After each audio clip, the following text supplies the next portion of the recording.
Naam, mtazamaji mahali popote ambapo ulipo, hujambo na karibu katika 5K Media. Na hapa kuna mambo mengi sana ambayo tunaenda kuyazungumzia. Huwa tunazungumzia mengi katika 5K Media, ni kuhakikisha kwamba tunakupasha habari, tunakuelimisha, lakini pia tunakuburudisha. Sasa kuna mengi ambayo yametokea kwa hivi siku za hivi karibuni, na kati ya hayo mambo mengi ambayo yametokea ni kwamba leo kumekuwa na sherehe za madaraka ambayo tulikuwa tunaadhimisha tangu tumepata madaraka hapa nchini Kenya. Lakini hiyo sio mada ambayo ninataka kuzungumzia. Mimi naitwa Christopher Biteremo. Karibu kwenye mjadala ambapo tunaenda kujadili kuhusu kipi ambacho kilisababisha wanafunzi wa shule ya utumishi mpaka ikafikia kiwango wakateketeza shule. Tunataka tuzungumze kuhusu hilo tukio zima na hayo mambo ambayo yanahusiana na mazingira ambayo yamezunguka hiyo hali iliyopelekea mpaka wanafunzi hao wakaweza kuteketeza shule. Studioni niko na mgeni hapa, amenitembelea katika media hii ya 5K Media, na singependa niandikie Materi Halloween. Upo, atajitambulisha. Ndugu yangu, unaitwa nani na karibu sana? Asante sana kwanza kwa kunikaribisha. Na kwa majina naitwa Daniel Kipkoech. Naam, asante sana Daniel Kipkoech. Karibu sana katika mdahalo. Asante. Acha tuzungumzie mambo kidogo kuhusiana na utumishi girls. Wanafunzi wamepanga njama mpaka wakateketeza boarding, ile dormitory pale utumishi girls. Ni kitu gani ambacho tunaweza tukasema kwamba kilichangia kwa wanafunzi hawa kuteketeza hiyo dormitory? Kwa sababu ukiangalia kabisa hata picha za CCTV zimetolewa zikaonyesha kabisa vile walikutana na wakaanza kupanga, mpaka vile walienda kabisa mpaka wakaonekana na wakiwa na kibiriti wakipanga zile mipango mpaka wakateketeza shule. Labda kwa kifupi tu, kabla tujaenda kuzungumza kipi ambacho kilisababisha, unaweza kuzungumziaje hii issue nzima? Asante sana ndugu yangu Biteremo. Na pia kwa nafasi hii ambayo nimepata, nashukuru. Kwanza kabisa ninaweza sema kwamba hiyo jambo niliposikia kwamba wanafunzi wamechoma shule, mimi nilichukulia ni kama kwamba shule unajua wakati mwingine tunakaa hadi stima hizi za umeme huwa wakati mwingine inaenda mpaka inashikwa na labda maji na inateketea. Sasa mimi kwangu nilichukulia kabisa nikasema labda ilikuwa ni mambo na stima, kwa sababu ni vigumu kupata wanafunzi wengine wanalala na wewe unachoma shule. Uanga nimefuatilia mambo mengi sana asua za mashule. Huwa sana shule ikichomwa huwa wanafunzi wanajua. Ndio huwa wanaambia wanafunzi wengine na mshatoke alafu wanachoma shule. Lakini tumetazama katika CCTV na tunaona kwamba wanafunzi wanachoma shule huku wanafunzi wenzao wanalala. Kwa sababu inatuonyesha kwamba ilichukua dakika karibu 3 hivi na wanafunzi wengine wanaamka sasa. Na wanapata ile sehemu imeteketea. So kwangu mimi ninaweza sema kwamba labda wanafunzi hawa inafika mahali mwanafunzi ndiye achome shule, labda wakati mwingine tuseme kama mtu unakuja tu shule unakuja kusikia kwamba mtu anakuambia tufanye hivi na wewe unafanya namna hiyo. Ni uchungu sana, na hata kama ni mimi kwanza ninaambia kwanza wazazi ambao walipoteza watoto wao, tunasema pole kabisa. Tunaambia familia zao pole kabisa. Na pia tunaambia wazazi kama ni wakati kama mimi sasa naambia wazazi wakati mwingine ni bora kama likizo hiko, hata kama hii tunapeangwa half term, ni vizuri wakati mwingine hata kazi zingine sikae na ubaki na mwanafunzi unaongelesha. Kwa sababu tukifuatilia hivi sana, wazazi wamechukulia kwamba ni vigumu hata kuongelesha wanafunzi. Mtu anaona kwamba bora mwanafunzi amepata vyakula mzuri, ameishi mahali pazuri. Kuna wakati mwingine masomo, niliambianga watu kwamba kuna mahali hata masomo tukisoma hadi wapi, kuna masomo ambayo haiwezi shinda maarifa ya kupewa na mzazi. Wakati mwingine wazazi, mimi ninaweza sema kitu ambayo ilichangia shule hiyo kuchomwa ni kwamba wazazi wamelegea katika kazi zao. Na mara nyingi nimefuatilia matukio ambayo yamekuwa, hata ukiangalia kwa mfano tulisema tupate historia kwa hapa miaka ya nyuma hapa, utapata kwamba baadhi ya matukio mengi haya ya kuteketeza shule na mambo mengi sana yanatokea wakati sana huu wa second term. Ukiangalia kipindi hiki tukielekea, yani mara nyingi huwa ni second term na ile third term.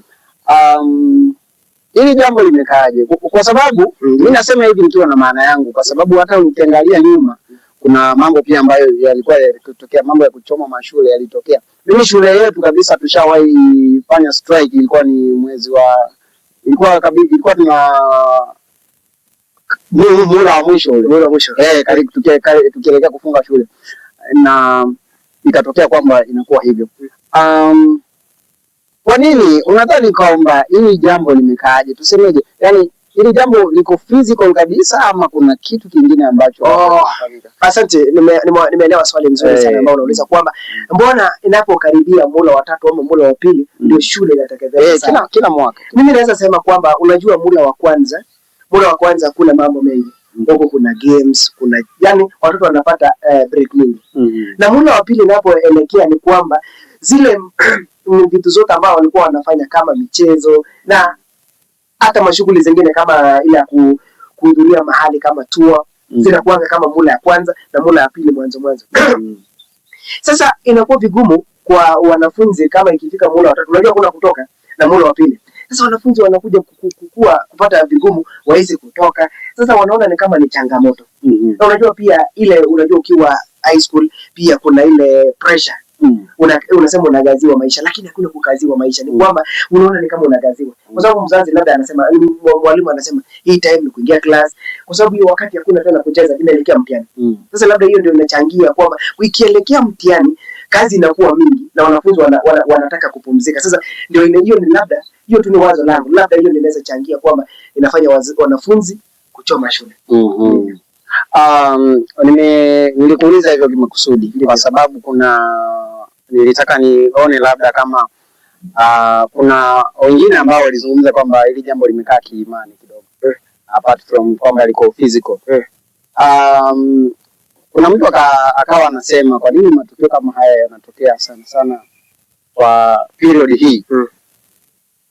Utapata kwamba hii ndio period ambayo kunaenda kuwa na mambo mengi, ajali nyingi, nini, yani mambo yanaenda kuwa mengi. Wakasema kwamba kuna jambo fulani kwa wale ambao wanaamini kuhusu matendo ya ulimwengu wa giza. Wengine wanasema kwamba huenda hii huwa inakuwa ni season za kufanya kafara. Sijui kama ili swala umelisikia mahali na lizungumziaje, kama ni hivyo tufanyeje ili kwamba tu survive. Asante sana. Kwanza mimi nimesikia labda watumishi ambao wamesema kwamba hata watumishi wanafunzi wa utumishi girls kwamba walitolewa kafara. Lakini mimi siwezi nikasema jambo kama hilo kwa sababu mimi ninaweza chukulia tu kama ni wazo tu. Na pia uwanga tukiwa tumeamini kitu huwa hiyo kitu inakuwa namna hiyo. Sasa kama jambo tumeamini kwamba kila mula wa pili na mula wa tatu shule inachoma, lazima ichome. Basi itakuwa tu mwaka ikifika tu kuna shule inateketea. Kwa sababu isipochoma tutasema mbona. Umeelewa?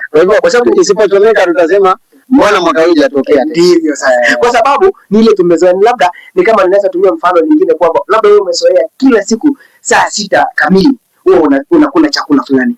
Ikifika siku ambayo wataongeza labda watu hiyo chakula iende saa 7, utauliza mbona kweli? Kwa sababu tumekuwa na labda watu wamekuwa na imani kwamba ikifikanga mula wa pili, mula wa tatu shule inachoma, inakuwa hivyo. Na sasa ya kusema kafara, mimi sina uwezo ya kusema ati ni kafara kwa sababu wale CCTV inaonyesha kwamba wale wanafunzi wenyewe walichoma shule. Kama tungekuwa tunajua labda tungesema lakini tunatazama, hata mimi nilitazama hiyo dunia CCTV kwamba waliwasha mahali fulani ikakataa kuwaka kwanza na wakasonga mbele kidogo. Na nikaona wanafunzi wengine ndio walikuja kuamka baadaye kupata kwamba moto umeteketea. Bwana Daniel, labda nikuulize tu swali kwamba kuna wale wanafunzi ambao wameshakamatwa kuhusiana na hili tukio zima. Wewe unadhani kama ungekuwa mzazi mmoja wapo kati ya wazazi kwa hiyo shule, unafikiri labda wale waliosababisha moto huo wangepewa adhabu gani? Kama mimi ni mzazi ambaye niliadhiriwa, ama kama mzazi mimi ni mzazi. Wewe ni mzazi pale utumishi. Mimi ni mzazi wa ule mtumishi. na tuseme kwamba mimi ni miongoni mwa mzazi wa wale watoto ambao wamekamatwa ama namna gani? Mzazi yeyote tu. Mzazi yeyote. Kama tu mzazi. Wakati mwingine Bwana Biteremo ni kwamba ni vigumu. Na huwa hata Waswahili wanasema kwamba maji yakimwagika hayazoleki. Labda wale wanafunzi ilifika mahali, na niko na hakika sidhani kama kuna mtu ana uwezo ya kwamba angetaka kuchoma shule mwanafunzi mwingine akiwa ndani. Mimi niko na hakika wanafunzi walikuwa wakichoma shule, walikuwa na hakika kwamba wale watoto wako na uwezo wa kutoroka. Sasa kama mimi ningekuwa miongoni mwa wale wazazi, ni kwamba ningependa wachukulie wale wanafunzi adhabu ya kwamba si ati labda wasema ati kwa sababu unajua sasa kama ni nini sasa watu wengine sasa wale ambao wamepoteza watoto wao unafika mahali wanasema ikiwezekana pia watoto wao wapoteze uhai wao ili kuwe sawa. Lakini hapo ni kama umeanguka unataka mwenzako aanguke. Mimi ningesema tu labda serikali ingefuatilia zaidi kujua labda chanzo kuu ya wanafunzi kuchoma shule ni namna gani. Alafu baada ya kujua hiyo watoto hawa wachukuliwe sheria, lakini si labda kwa sababu unajua pia ukisikia umri yao ni ile sana, wanasema kwamba wamefika ile umri ambaye wakubali. Sasa mwanafunzi akifika mahali pale sasa unajua sasa akifika adolescent inakuwa vigumu, ako na shida nyingi inashindwa kujicontrol. Sasa wakati mwingine tunafaa tuende mahali pale waongeleshe wale watoto pole pole, na pia wajue, na kama ni adhabu ya kuchukuliwa ni adhabu tu ya kawaida. Ndivyo. Mambo makubwa kweli. Unajua hiyo issue nzima, unajua wanafunzi wamekufa pale. Ndivyo. 16 wengine zaidi ya 70 wakawa na majeraha. Ni jambo kubwa sana. Wewe unalizungumziaje mtazamaji ambaye uko hapa kwenye channel unatazama hii video na umeweza kushuhudia ama kusikia habari kiujumla kuhusu matukio haya yaliyofanyika katika shule ya utumishi? Una maoni gani? Una hisia gani? Nadhani kama ungekuwa ni mzazi mojawapo ya wale vijana ambao walifanya tukio, wewe ungefanya kitu gani? Ungekubali kwamba mtoto wako apewe adhabu gani? Ikiwa watafungwa jela, basi wewe kwako ingekuwa sawa, ama ungependa ikuwe ni adhabu gani? La pili, kama wewe ni mzazi yani chukulia kwamba wewe ni mzazi mojawapo ya wale ambao wameshapoteza uhai wao, ni kitu gani ambacho labda ungeweza kuambia shule zingine ambazo zimesalia, lakini pia kwa uongozi wa shule ya utumishi, ni kitu gani ambacho ungeweza kuwaambia wewe kama mzazi? Sijui kama kuna kitu ungeweza kuwashauri. Na pia ningeweza kushauri kwamba wakati mwingine naweza tumia tu wazo mbili, ni kwamba kama kawaida nimesema ya kwamba ya kwanza kwamba wazazi wakaribie wanafunzi, na pia ninalenga wanafunzi kwamba yale mnapitia wakati wa sasa kwamba si bora kuchoma shule, kwa sababu shule ni mahali itakuja kusaidia vizazi na vizazi. Na pia ni vizazi nyingi ambazo zimepita mahali pale. Aswa kama sisi tumepitia mahali pale, kuna wale ambao wako mbele yetu wamepitia mahali pale. Kuchoma shule ni kama hautaki tena nchi iendelee na maarifa.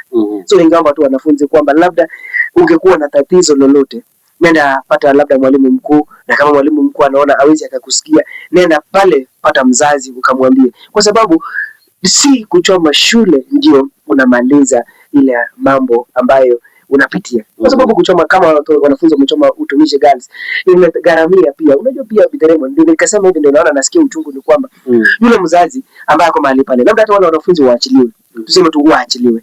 Pia wakiachiliwa, ile gharama ya shule, kujenga shule, wanafaa ni wao tu wazazi bado. Ukitazama mahali pale ile shule niungua kabisa, hata mattress hata moja haiko baki.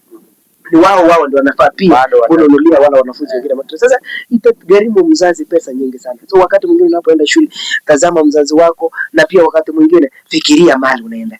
Kuchoma shule inamaanisha pia hutaki tena kuendelea mbele. Ni bora ningesema tu labda wanafunzi mtusaidie pia na nyinyi, msije mkapata wazo nyingine kama hiyo ya kuchoma shule, na pia tuwe mandugu na madada katika shule, kwa sababu kama wanafunzi wangekuwa na umoja, wangekuwa na uwezo wa kuchoma shule huku wanafunzi wenzao wakilala. Pia wakuwe na umoja ambaye mnafanya kazi moja, kazi nzuri, si kazi ya kuchoma pia shule. Na hiyo itatusaidia, na wazazi pia wakitusaidia tu kwamba wakaribia wanafunzi. Kwa sababu wote nikwambia, na pia tena ningesema tena kuelekea mwisho kabisa, ni kwa walimu. walimu wasije wakawa mbali zaidi na wanafunzi. Si unajua wakati mwingine mwalimu anaweza weka hatua kali mpaka mwanafunzi akiwa anataka hata kusema jambo anaogopa. Labda hata unasikia vizuri CS Kipchumba Murkomen waziri anasema kwamba ile kuna wanafunzi walishaambia walimu, lakini tunaliambia walimu walichukulia kama kawaida. Kwa sababu wazo ingetatuliwa mapema. So walimu wakati mwingine unaposikia wazo usipuuze wazo hilo. Na labda swali tu la mwisho ni kwamba juzi hii ninamalizia, labda nitakuwa nimeenda tofauti kidogo. Baada ya Utumishi Girls kuchomwa, tunasikia kwamba wapinzani kuu wa rais akina Rigathi Gachagua wanasema kwamba waziri wa usalama Kipchumba Murkomen amelegea gazini kwamba hadi shule zinachomwa. Labda wewe unaweza kuanzia namna gani? Kwa sababu wamesema Kipchumba Murkomen lazima aende nyumbani kwa sababu amelegea gazini. Mimi sidhani ile kwanza. Unajua bwana, kuna mambo mimi huwa yananifurahisha. Unajua sio kwa kwanza tuseme hivi. To be serious on that. Kwamba sio kila kitu kwamba wewe kama ni mpinzani kila kitu unafanyia upinzani. Hapana. Mambo mengine yako nje ya hata uwezo wa kibinadamu. Mimi sidhani kama hilo ni jambo zuri na halitaweza kusaidia chochote kile. Kwa sababu la kwanza niseme hivyo kwa sababu kwamba Murkomen sio kwamba yeye ndio dominatory master niseme. Na wale watu ambao walitakiwa mimi nafikiri kuachishwa kazi ni walimu ambao walijua kitu ambacho kinaendelea na wakanyamazia. Yaani kama kumekuwa na lazima kwamba mtu fulani alizembea katika kazi na aachishwe kazi. Mimi ningesema kwa mwalimu ambaye alikuwa anajua kuna kitu kinaendelea alafu yeye akanyamaza mpaka ikatokea hivyo, basi ndio kusema hivyo. Waziri hana sidhani waziri. So sasa labda hiyo tunaanza na siasa. Hiyo ni kisiasa. Kwa sababu hata mimi nimekuwa nikiambia marafiki zangu kwamba sasa shule ngapi iko Kenya? Tuseme Kipchumba Murkomen anaangalia hiyo shule nyingine hicho. Sasa pia hizo ni wazo zingine tofauti. Ni wazo tu la kisiasa, lakini pia tunasema tu kwa siku ya leo kwamba tunaomba tu wazo hilo, tukisema kwamba kama 5K Media tunasema kwamba tunaomba wazazi, walimu mshikane kibinafsi ili masomo pia iende mbele, na pia walimu msikazie wanafunzi zaidi, pia mkuwe karibu na wao, kwa sababu labda mtu anapitia majaribu mengi na akitaka kukuambia ni vigumu, lakini wakati mwingine karibia wanafunzi, na kwa sababu mimi nachukulia mwalimu ni kama mzazi, kwa sababu walimu wengi ambao wanafunza wako na watoto. Bora usije ukasikiza mwanafunzi mtoto wa mwingine pia wako atasikizwa mwanafunzi. Asante sana. Asante sana, ndio tumefikia mwisho wa kipindi cha uchambuzi wa siku ya leo. Mimi nimekuwa wako Christopher Biteremo, hii ni 5K Media, na kukumbusha kwamba kama bado hujasubscribe hapa kwenye hii channel, chini hapo kuna maandishi yameandikwa subscribe. Wewe cha kufanya ni kuguza yale maandishi, lakini pia usisahau kulike kwenye video hii na pia kucomment na kushare pia ni muhimu zaidi.